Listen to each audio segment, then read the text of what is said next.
हम लोगों की पिटीशन थी सुप्रीम कोर्ट में इन कानूनों के खिलाफ, ये कानून लागू नहीं होने चाहिए। उन कानूनों को लागू न करने के लिए सुप्रीम कोर्ट ने आज स्टे कर दिया है और कमेटी गठित करने के लिए हमने कुछ नाम सुझाए थे। ऑनरेबल जस्टिस मार्कंडे काटजू, कुरियन जोसेफ और भी जस्टिस के नाम बताए गए। उनके नाम पर विचार करके आगे कमेटी गठित किया और भारतीय किसानों के जितने किसानों के संगठन है, ऑर्गेनाइजेशन है, उन सब के अध्यक्ष को उस कमेटी में रखा जाए। हमने कहा विज्ञान भवन बहुत बड़ा है, उसमें कमेटी जब भी बुलाई जाए, मीटिंग हो तो उनके अध्यक्षों को बुलाया जाए और उसके साथ अगर लीगल रिप्रेजेंटेटिव की जरूरत है उनके एडवोकेट को बुलाया जाए, जिससे आगे सारी प्रोसीडिंग हो सके।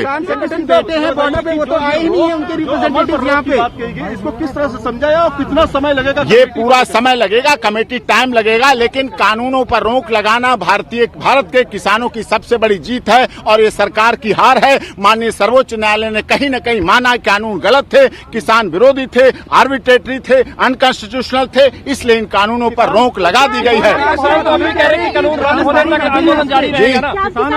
अब हम अपने क्लाइंट से बात करेंगे, किसानों के संगठनों से बात करेंगे, उनसे बात करेंगे। बात करने के बाद आगे हम प्रोसीडिंग देखेंगे। कमेटी बनती है, कमेटी में कौन कौन लोग होते हैं, कमेटी कैसे कैसे ट्रीट करती है। ये केवल दिल्ली के किसानों का नहीं मामला है। ये किसान किसी जाति, क्षेत्र, संप्रदाय और भाषा के नहीं है। ये किसान किसी पॉलिटिकल पार्टी के नहीं है। ये किसान गुवाहाटी से चौपाटी और कन्याकुमारी से तक के किसानों का ये मामला है और उनमें विश्वास की बहुत जरूरत है। हमने माननीय सर्वोच्च न्यायालय कहा कि आप सुप्रीम कोर्ट और किसान संगठन और भारत सरकार ये आपस में किसानों में विश्वास पैदा करे। जब विश्वास पैदा होगा तो आगे प्रोसीडिंग बहुत अच्छी होगी और बहुत 15 तारीख को जो मीटिंग ये बताइए होगी कि क्या नहीं, वो सरकार बताएगी। 15 तारीख को मीटिंग होती है। कमेटी के बारे में क्या करते हैं, सरकार के 8 बार की वार्ता हो चुकी, वो तो फेल रही। अब हमें नए सिरे से सुप्रीम कोर्ट पर हमने भरोसा जताया है देश के किसानों ने और सुप्रीम कोर्ट ने भी उस भरोसे को कायम रखा है, किसानों के भरोसे को, और उस पर स्टे लगा दिया गया है, जिससे अब सरकार, जैसे मध्य प्रदेश में कहा गया था माननीय मुख्यमंत्री जी ने, हम इन कानूनों को लागू कर रहे हैं। भाजपा शासित राज्यों में ऐसी बात आई थी, लेकिन अब वो पूरी तरह से गलत है और कानूनों पर रोक रहेगी।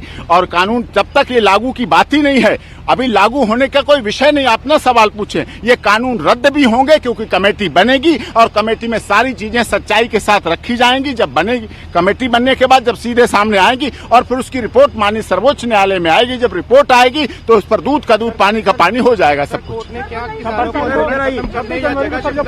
कोई उन्होंने जगह शिफ्ट करने की बात सरकारों की है, लॉ एंड ऑर्डर मेंटेन करने की बात प्रशासन की है, उसका कोर्ट से कोई मतलब नहीं। एपी सिंह जी, ये बताइए कि जो अधिकतर संगठन वहाँ बैठे हैं बॉर्डर पे, उनके तो नुमाइंदे आज कोर्ट में हियरिंग में तक में नहीं आए। उन्होंने अविश्वास जाहिर किया। अविश्वास मैंने यही कहा कि माननीय सर्वोच्च न्यायालय को, देश की सरकार को, सबको किसानों के साथ कॉन्फिडेंस लाना पड़ेगा। ये किसान किसी जाति, धर्म, क्षेत्र, भाषा, संप्रदाय के नहीं है। कुछ लोगों ने इसका आंदोलन को, कुछ ने कहा कि शाहीन बाग जैसा है। मैंने कहा इसका जो ये आंदोलन है, इसको शाहीन बाग से तुलना नहीं कर सकते। ये देश के देशभक्त किसान हैं जिन्होंने अपना सर्वस्व बलिदान किया है देश की। वहाँ पे कोर्ट में सरकार के वकील कह रहे हैं कि इसमें खालिस्तानी एलिमेंट से इंटेलिजेंस, वो सब झूठ साबित हो गया, झूठ साबित हो गया। इसीलिए तो स्टे दिया है। सुप्रीम कोर्ट से इतिहास में ऐसा कई बार नहीं हुआ है। कभी कभी की बात है कि भारत सरकार के बनाए हुए कानूनों पर माननीय सर्वोच्च न्यायालय ने हमारी याचिकाओं पर रोक लगा दी। कल की बैठक में किसानों ने कहा है कि हम इस कमेटी को नहीं मानेंगे।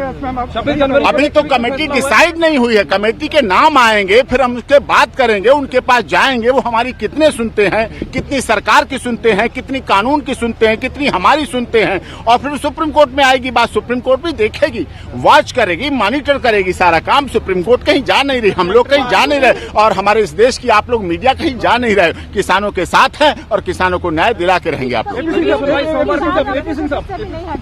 इमीडिएटली अभी नहीं हट रहे, वो अभी बॉर्डर्स पे बैठे रहेंगे। हाँ, वो अब उनसे बात करेंगे, वो भी पढ़ेंगे। हमने ये भी, हाँ, दूसरी बात, मैंने माननीय सर्वोच्च न्यायालय ने जो कल हम लोगों को काम सौंपा था, हमने वो भी बताया कि हमने किसान यूनियनों से, अपने क्लाइंट से ये साफ तौर पर कहा है कि वो बुजुर्गों को, जो वृद्ध हैं, महिलाएं हैं, बीमार हैं, उनको धरना स्थल पर ना लाएं, जिससे कि मौतों की संख्या बढ़े नहीं। क्योंकि मौतें सुप्रीम कोर्ट के लिए भी गलत लगती हैं, देश की सरकार के लिए गलत लगती है, हमारी मीडिया के लिए भी गलत लगती है, और हमारे देश के चौथे स्तंभ, जो लोकतंत्र, सबसे बड़ा स्तंभ है लोकतंत्र हमारा मजबूत, उसके लिए भी गलत है मौतों का होना किसी आंदोलन में। कहा था कि प्रदर्शन पर तो कोई हमारी रोक नहीं है, लेकिन अगर नमस्कार, मैं हूं मानक गुप्ता। अगर आपको हमारा ये वीडियो पसंद आया हो तो इसे लाइक और शेयर जरूर करें, और हाँ, हमें सब्सक्राइब और फॉलो करना ना भूलें, ताकि आप देश और दुनिया की कोई खबर मिस ना करें। तो जुड़े रहिए हमारे साथ और देखते रहिए News 24।